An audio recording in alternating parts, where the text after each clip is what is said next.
नमस्कार दोस्तों, दिल से स्वागत है आपका मेरे एक नए वीडियो के साथ में। अगर वीडियो पसंद आए और आपके लिए महत्वपूर्ण हो तो लाइक, शेयर और सब्सक्राइब करना ना भूलें। चलिए शुरू करते हैं।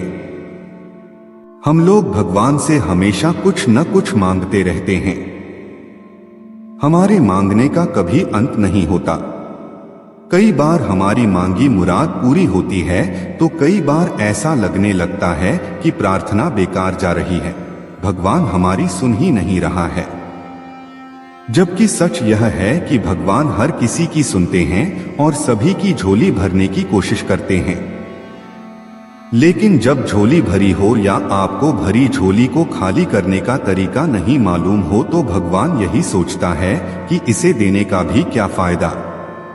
अगर आप वस्तुओं का उपयोग समुचित प्रकार से करेंगे तो निश्चित ही आपको आपकी मांगी गई चीज मिल जाएगी।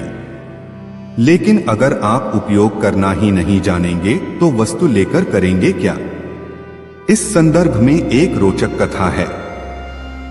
भगवान बुद्ध के एक शिष्य ने कहा, प्रभु, मुझे आपसे एक निवेदन करना है।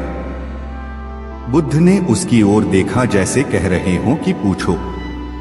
शिष्य ने कहा कि मेरे वस्त्र पुराने हो चुके हैं, अब ये पहनने लायक नहीं रहे, मुझे नए वस्त्र चाहिए।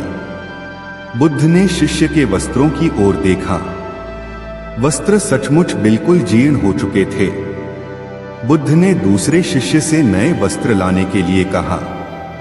कुछ दिनों बाद बुद्ध अपने उस शिष्य के निवास पर पहुंचे। कुशलक्षेम के बाद उन्होंने पूछा, तुम्हें और कुछ तो नहीं चाहिए? शिष्य ने कहा कि मैं इन वस्त्रों में बिल्कुल आराम से हूं, मुझे और कुछ नहीं चाहिए। अब बुद्ध और शिष्य का संवाद शुरू हुआ जो इस प्रकार था। बुद्ध, अब जबकि तुम्हारे पास नए वस्त्र हैं तो तुमने पुराने वस्त्रों का क्या किया? शिष्य, मैं अब उसे ओढ़ता हूं। बुद्ध, ओढ़ने के पुराने वस्त्रों का क्या किया? शिष्य जी, मैंने उसे खिड़की पर लगा दिया है। बुद्ध, तो क्या तुमने पुराने पर्दे फेंक दिए? शिष्य जी नहीं, मैंने उसके 4 टुकड़े किए।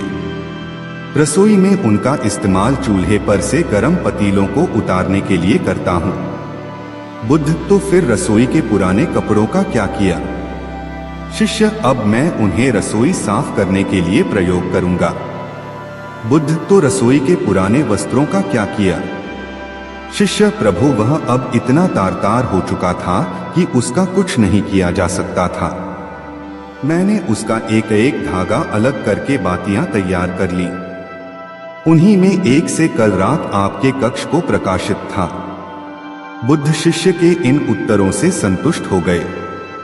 वे प्रसन्न थे कि उनका शिष्य वस्तुओं को बर्बाद नहीं करता और उसमें समझ है कि उनका उपयोग किस तरह से किया जा सकता है।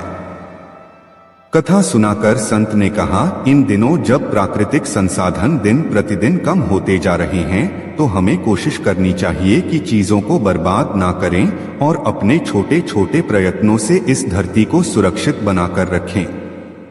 नमो बुद्धा।